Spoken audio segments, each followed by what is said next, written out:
Our greatness is not in never falling, हमारी महानता इसमें नहीं है कि हम कभी गिरेंगे नहीं, but in getting up every time we fall, लेकिन हमारी महानता इसमें है कि हम जब भी गिरेंगे तो हम खड़े हो जाएंगे। हेलो फ्रेंड्स, तो चलिए न्यूज़पेपर पढ़ना शुरू करते हैं और ये न्यूज़ कारगिल विजय दिवस से संबंधित है। यहाँ पर आपको इंग्लिश के कई सारे न्यू वर्ड्स भी सीखने के लिए मिलेंगे और कारगिल युद्ध में योद्धाओं ने जो वीरता का परिचय दिया उससे हमें प्रेरणा भी प्राप्त होगी। तो चलिए शुरू करते हैं। India ready to cross LOC to safeguard its interest. क्या अर्थ हुआ? इंडिया रेडी, रेडी का मतलब तैयार होना, भारत तैयार है टू क्रॉस, क्रॉस का मतलब पार करना, पार करने के लिए LOC यानी कि लाइन ऑफ कंट्रोल, नियंत्रण रेखा, टू सेफगार्ड, सेफगार्ड करने के लिए यानी कि सुरक्षित करने के लिए, इट्स इंटरेस्ट इसके हित, किसके? भारत के। तो टोटल का क्या अर्थ हुआ कि अपने हितों की रक्षा करने के लिए भारत LOC को भी पार करने के लिए तैयार है। Earlier government lacked political will to do so. Earlier government यानी कि पहले की सरकारें, लैक का मतलब होता है कमी होना, तो पहले की सरकारों में कमी थी किस चीज़ की? पॉलिटिकल विल की, राजनीतिक इच्छा की। विल का मतलब होता है इच्छा, टू डू सो ऐसा करने के लिए। कैसा करने के लिए? सीमा को पार करने के लिए। यानी कि पहले की जो ये था, पहले की जो सरकारें थीं तो उनके अंदर लाइन ऑफ कंट्रोल को पार करने की इच्छा ही नहीं थी। राजनाथ एट द्रास, राजनाथ ने ये बात द्रास में कही। तो चलिए अब न्यूज़ को पढ़ते हैं डिटेल में, तो वहाँ पे चीज़ें क्लियर होंगी। आप एक फ़ोटो देख पा रहे हो, ये रक्षा मंत्री राजनाथ सिंह हैं एंड ये जो हैं, अब नीचे पढ़ते हैं कि क्या लिखा है। ये जो योद्धा थे उनके फैमिली मेम्बर्स हैं। Rajnath Singh with the family members of Kargil war martyrs. Martyr का मतलब होता है शहीद।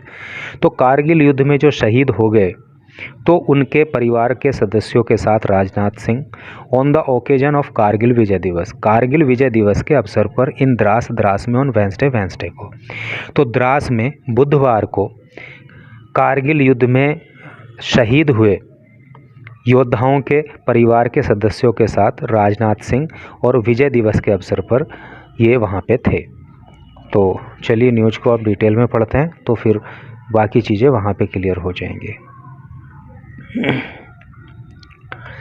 India will not hesitate to cross the line of control to safeguard its own interests. तो India will not hesitate, hesitate का मतलब होता है हिचकिचाना, भारत बिल्कुल भी हिचकिचाएगा नहीं to cross the line of control, line of control को पार करने में, टू सेफगार्ड सुरक्षित रखने के लिए, इट्स ओन इंटरेस्ट अपने हित, यानी कि अपने हितों को, अपने हितों की रक्षा के लिए अगर भारत को लाइन ऑफ कंट्रोल भी पार करनी पड़े तो उसमें भी वो हिचकिचाएगा नहीं। Defence minister Rajnath Singh warned Pakistan on Wednesday, Wednesday को रक्षा मंत्री राजनाथ सिंह ने पाकिस्तान को चेतावनी दी। वार्न का मतलब चेतावनी देना। एडिंग दैट अर्लियर गवर्नमेंट, और उन्होंने ये भी कहा कि अर्लियर गवर्नमेंट जो पहले की सरकारें थीं had lacked the political bill, उनके अंदर राजनीतिक इच्छा ही नहीं थी टू डू सो ऐसा करने की। While speaking at the Kargil Vijay Diwas at Dras in Ladakh, Ladakh में कारगिल विजय दिवस के अवसर पर द्रास में उन्होंने ये बात कही। इन न्यू दिल्ली, नई दिल्ली में prime minister Narendra Modi said, तो नई दिल्ली में प्रधानमंत्री मोदी ने कहा द कारगिल विजय दिवस ब्रिंग्स टू द लोर फोर, फोर का मतलब होता है सामने लाना, तो जो कारगिल विजय दिवस है वो सामने लेकर आता है क्या? The heroic saga, heroic saga का मतलब होता है वीर गाथा, ऑफ दोज उनकी, wonder of those wonderful brave hearts of India, brave hearts of India का क्या मतलब हुआ कि भारत के बहादुर योद्धा, तो जो भारत के बहादुर योद्धा थे उनकी वीर गाथा को ये कारगिल विजय दिवस जो है सामने लेकर आता है, हम सबको उसकी याद दिलाता है। Who will always remain in inspiration for the countrymen। Countryman का मतलब होता है देशवासी, इंस्पिरेशन का मतलब प्रेरणा, रिमेन का मतलब रहना। और ये जो वीर गाथा इन योद्धाओं की है तो वो हमेशा ही इन देशवासियों के लिए प्रेरणा का स्रोत बनी रहेगी, ऐसा प्रधानमंत्री ने कहा। President Draupadi Murmu in turn tweeted. राष्ट्रपति द्रौपदी मुर्मू ने भी ट्वीट किया that all countrymen remember the victory, कि सभी देशवासियों को याद होना चाहिए the victory during 1999 Kargil conflict, तो achieved by the extraordinary valour of our armed forces. तो राष्ट्रपति द्रौपदी मुर्मू ने भी ट्वीट करके कहा कि जो देशवासी हैं तो 1999 में जो कारगिल युद्ध हुआ, कारगिल कॉन्फ्लिक्ट यानी कि कारगिल युद्ध हुआ, तो उसमें जो जीत हासिल हुई उसको जो है देशवासियों को याद रखना चाहिए। और वो जीत कैसे प्राप्त हुई थी? Achieved by the extraordinary valour of our armed forces. Valour का मतलब वीरता, एक्स्ट्रा ऑर्डिनरी का मतलब असाधारण। और कारगिल कॉन्फ्लिक्ट में ये जो जीत हुई थी तो वो आर्म्ड फोर्सेस, सशस्त्र सेनाओं की जो असाधारण वीरता थी उसी की वजह से प्राप्त हुई थी, और सभी देशवासियों को ये याद रखना चाहिए। Our on behalf of grateful nation, कृतज्ञ राष्ट्र की ओर से, I on behalf of a grateful nation I pay tribute, इस कृतज्ञ राष्ट्र की ओर से मैं श्रद्धांजलि देना चाहती हूँ। And vow to the memory of the fighters, और उन योद्धाओं की याद में मैं मतलब शीश नवाती हूँ। वो का मतलब होता है झुकना, नमन करना, और उन योद्धाओं की याद में जो है मैं उनको नमन करती हूँ, देश की ओर से उनको श्रद्धांजलि देती हूँ। हु पेव्ड द वे, जिन्होंने रास्ता तैयार किया, फॉर विक्ट्री, जीत के लिए, वाई सेक्रीफाइसिंग, बलिदान करके, दियर लाइव्स, अपनी ज़िंदगियों को, टू प्रोटेक्ट, रक्षा करने के लिए, द कंट्री, इस देश की। तो टोटल का अर्थ आप समझ ही रहे होंगे कि मैं इस कृतज्ञ राष्ट्र की ओर से उन वीर योद्धाओं को श्रद्धांजलि देती हूँ, उनको नमन करती हूँ जिन्होंने अपनी ज़िंदगियों का बलिदान देकर इस देश की रक्षा की। Their heroic stories will always inspire generations to come. उनकी जो ये हीरोइक स्टोरी है, जो वीरता की कहानियाँ हैं, वो हमेशा ही इंस्पायर करती रहेंगी, वो प्रेरित करती रहेंगी। जनरेशन मतलब पीढ़ी, टू कम, आने वाली पीढ़ियों को। और इन वीर योद्धाओं की जो साहस की कहानियां हैं वो आने वाली पीढ़ियों को हमेशा प्रेरित करती रहेंगी। शी सेड, उन्होंने ऐसा कहा। किसने? Draupadi Murmu, the president of India ने। At the ceremony in Dras में जो ये सेरेमनी हुई, ये जो कार्यक्रम विजय दिवस के अवसर पर हुआ, which was attended by the chief of defence staff, और जिसको अटेंड किया किसने? चीफ ऑफ डिफेंस स्टाफ ने, द 3 सर्विसेज चीफ ने, गैलेंट्री मेडल विनर्स ने, विडोज़ ने, फैमिलीज़ ने, एंड अदर्स, और दूसरों ने। सिंह सेड, तो इस सेरेमनी में सिंह ने कहा, no compromise will be made. Compromise मतलब समझौता, कोई समझौता नहीं किया जाएगा। इन प्रोटेक्ट करने में, सुरक्षा देने में, द सोवरेंटी का मतलब संप्रभुता, यूनिटी का मतलब एकता, एंड इंटीग्रिटी का मतलब अखंडता, ऑफ द कंट्री, इस देश की। तो इस कार्यक्रम के अवसर पर राजनाथ सिंह ने कहा कि देश की संप्रभुता, देश की एकता और देश की अखंडता के साथ किसी तरह का कोई समझौता नहीं होगा। We have given a free hand to the armed forces. हमने जो आर्म्ड फोर्सेस हैं, जो सशस्त्र सेनाएं हैं, उनको फ्री हैंड दे दिया है, उनको आज़ादी दी हुई है, to eliminate the nation's enemies. इस देश के जो एनिमी हैं, जो शत्रु हैं, उनको एलिमिनेट करने के लिए, उनका नाश करने के लिए, उनको नष्ट करने के लिए, उनका सफाया करने के लिए हमने जो है आर्म्ड फोर्सेस को छूट दी हुई है। India is a peace loving nation. Bharat जो है वो एक शांति प्रिय देश है। विच बिलीव्स, जो विश्वास रखता है, in its century old values. Century old values मतलब जो शताब्दी पुरानी जो हमारी वैल्यूज़ हैं, जो हमारी परंपराएं हैं, जो हमारे इथिक्स हैं, सिद्धांत हैं, उसमें हम विश्वास रखते हैं and its commitment towards international laws, और जो इंटरनेशनल लॉ हैं, जो अंतर्राष्ट्रीय नियम कायदे कानून हैं, हम उनके प्रति भी सच्चे हैं। But to safeguard our interest, लेकिन अपने हितों की रक्षा करने के लिए, सेफ गार्ड करने के लिए यानी कि रक्षा करने के लिए, इंटरेस्ट का मतलब हित, लेकिन अपने हितों की रक्षा करने के लिए वी विल नॉट हेजिटेट, हम बिल्कुल भी नहीं हिचकिचाएंगे crossing the line of control. LOC मतलब लाइन ऑफ कंट्रोल। तो अगर हमें लाइन ऑफ कंट्रोल भी पार करना पड़ेगा अपने हितों की रक्षा करने के लिए, तो हम उसमें भी नहीं हिचकिचाएंगे, ही सेड, उन्होंने कहा।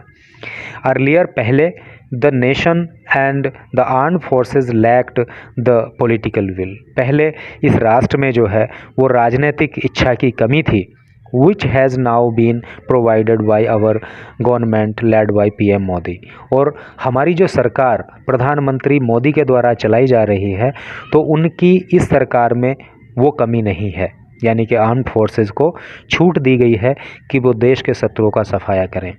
We stand firm with our forces, हम अपनी सेनाओं के साथ बहुत मजबूती के साथ खड़े हुए हैं।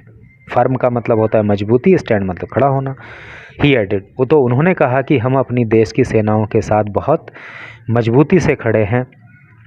ऑपरेशंस विजय, जो ऑपरेशन विजय है, which was launched to evict Pakistani soldiers, evict का मतलब होता है निकाल देना, from the forbidding heights of Kargil during the 1999 conflict, यानी कि 1999 में जो युद्ध हुआ, तो उस समय जो कारगिल की हाइट्स थी, जो ऊंचाइयां थीं, तो उन पर से पाकिस्तानी सोल्जर्स को बाहर निकाल देने के लिए जो विजय अभियान चलाया गया था, displayed India's grit and determination, तो उस अभियान ने भारत के साहस को, ग्रिट का मतलब होता है साहस, डिटर्मिनेशन का मतलब होता है दृढ़ निश्चय, तो उसने जो है भारत के साहस और भारत के दृढ़ निश्चय को प्रदर्शित किया। As it stood its ground in the face of adverse circumstances, क्योंकि हमारे जो बहादुर सैनिक थे वो एडवर्स सर्कमस्टांसेस, एडवर्स सर्कमस्टांस का मतलब होता है विपरीत परिस्थितियाँ, तो वो विपरीत परिस्थितियों में भी वहाँ पे खड़े रहे, अड़े रहे, डटे रहे, ही सेड, उन्होंने कहा। एक्यूजिंग पाकिस्तान, और पाकिस्तान को उन्होंने एक्यूज़ किया, एक्यूज़ का मतलब होता है आरोप लगाना, पाकिस्तान पर उन्होंने आरोप लगाया of back stabbing, back stab का मतलब होता है पीछे से छुरा घोंपना, यानी कि गद्दारी करना, तो पाकिस्तान पर उन्होंने गद्दारी करने का आरोप लगाया। एंड इम्पोजिंग द कॉन्फ्लिक्ट, और इस कॉन्फ्लिक्ट को, इस युद्ध को थोपने का आरोप लगाया, कौन से को, कारगिल युद्ध को, ऑन इंडिया पे। While the then Vajpayee government, जबकि द देन का मतलब होता है उस समय की, याद रखना, द देन मतलब उस समय की, तो उस समय की जो वाजपेयी सरकार थी, वो trying to resolve all issues, वो सभी मुद्दों को हल करने की कोशिश कर रही थी through diplomatic channels, diplomatic channel मतलब कूटनीतिक माध्यम, तो उस समय की जो वाजपेयी सरकार थी, तो वो कूटनीतिक माध्यम से सभी मुद्दों को हल करने की कोशिश कर रही थी, लेकिन पाकिस्तान ने ज़बरदस्ती भारत पर युद्ध को थोप दिया था। Our greatness is not in never falling, हमारी महानता इसमें नहीं है कि हम कभी गिरेंगे ही नहीं, but in getting up every time we fall, लेकिन हमारी महानता इसमें है कि अगर हम कभी गिरते हैं तो फिर हम उठ जाएंगे। समझ रहे हैं आप कि our greatness is not in our, ये बहुत इंपॉर्टेंट लाइंस हैं। Our greatness is not in never falling, हमारी महानता इसमें नहीं है कि हम कभी गिरेंगे नहीं, but in getting up every time we fall, लेकिन हमारी महानता इसमें है कि हम जब भी गिरेंगे तो हम खड़े हो जाएंगे। Despite the adversary having tactical military advantage during the war, इस युद्ध के दौरान जो पाकिस्तान की सेना थी, देखिए एडवर्सरी का मतलब होता है वैरी या दुश्मन, तो उस समय पाकिस्तान की सेना हमारी दुश्मन थी, जो आज भी है, तो पाकिस्तान की सेना को एक टैक्टिकल मिलिट्री एडवांटेज भी था, उसको सामरिक मिलिट्री एडवांटेज था, सामरिक लाभ था। ड्यूरिंग द वार, उस युद्ध के दौरान our forces displayed unmatched bravery, लेकिन इस सब के बावजूद भी हमारी जो सेनाएं थीं उन्होंने अनमैच्ड ब्रेवरी को शो किया। Unmatched bravery and skill. Unmatched bravery का मतलब हो गया एक ऐसा साहस जिसका कोई तोड़ ना हो, एक ऐसी कुशलता जिसका कोई तोड़ ना हो। ऐसे साहस और ऐसी कुशलता का परिचय हमारी सेना ने दिया। टू पुश देम बैक, उनको वापस खदेड़ देने में, एंड रिक्लेम अवर लैंड, और हमारी जो भूमि थी उस पे अपना दावा ठोक दिया।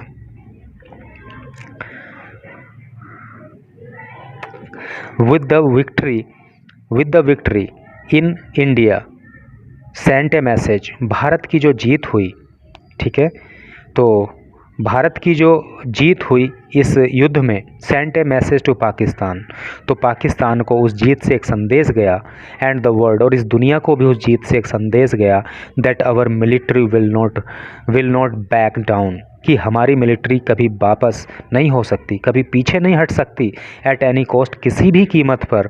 The nation's interest are harmed, कि जब हार्म का मतलब होता है नुकसान पहुंचाना, कि अगर कोई हमारे देश के हितों को नुकसान पहुंचाएगा तो हमारे देश की सेना किसी भी कीमत पर पीछे नहीं हटेगी। हमने जो जीत हासिल की थी उससे पाकिस्तान और दुनिया को ये संदेश गया था, ही सेड, उन्होंने कहा। Indian forces did not cross LOC, Bharat की सेना ने LOC को पार नहीं किया, यानी कि जब वो युद्ध हुआ था तो भारत की सेना ने LOC को पार नहीं किया था, despite winning the Kargil conflict, हालांकि हमने कारगिल युद्ध को जीत लिया था लेकिन फिर भी हमने LOC को पार नहीं किया, because India is a peace loving nation, क्योंकि भारत जो है वो एक शांति प्रिय देश है, and committed to international law, और जो अंतर्राष्ट्रीय नियम, अंतर्राष्ट्रीय कायदे जो हैं उनके प्रति हम कमिटेड हैं, उनके प्रति हमारी आस्था है, उनको हम नहीं तोड़ना चाहते। But it does not mean, लेकिन इसका मतलब कोई ये ना समझे, that we could not cross the LOC, कि हम LOC को क्रॉस नहीं कर सकते थे। हम क्रॉस कर सकते थे, लेकिन चूंकि हम शांति प्रिय देश हैं, चूंकि हम इंटरनेशनल लॉज को फॉलो करते हैं, इसलिए हमने LOC को पार नहीं किया था। We could cross the LOC, हम LOC को पार कर सकते थे। We can cross the LOC, और हम LOC को पार कर सकते हैं, यानी कि पहले भी कर सकते थे। देखिए यहाँ पे कुड आ रहा है, यहाँ पे कैन आ रहा है, तो हम LOC को पहले भी पार कर सकते थे, हम LOC को अभी भी पार कर सकते हैं, and will cross LOC in future if there is a need, और अगर ज़रूरत पड़ी तो हम भविष्य में LOC को पार करेंगे, ही सेड, उन्होंने कहा। तो मुझे भी यार जोश आ रहा है इस न्यूज़ को पढ़ाने में। During the Kargil conflict, Kargil युद्ध के दौरान 5 to 7 Indian soldiers laid down their lives, तो 527 भारतीय सोल्जर्स की जो है उसमें जान चली गई, एंड 363 वर इंजर्ड, और 1363 सोल्जर्स जो है इंजर्ड, घायल हो गए, while evicting the well entrenched Pakistani intruder का मतलब होता है घुसपैठिए, और जो पाकिस्तानी घुसपैठिए थे, जो पाकिस्तान के सोल्जर्स इंडिया के अंदर घुस आए थे, तो उनको इविक्ट करने में, इविक्ट का मतलब मार भगाना, दूर भगाना, तो उनको बाहर निकालने में, मार भगाने में हमारे इतने सैनिक शहीद हो गए थे, इतने सैनिक घायल हो गए थे। From the Kargil heights against the odds, यानी कि विपरीत परिस्थितियों में भी हमारे सैनिकों ने पाकिस्तानी घुसपैठियों को जो मार भगाया, तो उस प्रोसेस में कारगिल युद्ध में हमारे 527 सोल्जर जो है वो शहीद हो गए थे, और 1363 घायल हो गए थे। तो ये न्यूज़ थी, इसको पढ़ाकर मेरे अंदर जो एक वाइब आ रही ना, मतलब मैं बता ही नहीं सकता। मुझे उम्मीद है कि आपके अंदर भी एक जोश पैदा हुआ होगा, और ये जोश इस देश की रक्षा के लिए हमेशा बना रहना चाहिए। यही न्यूज़ थी। Thanks for watching the video.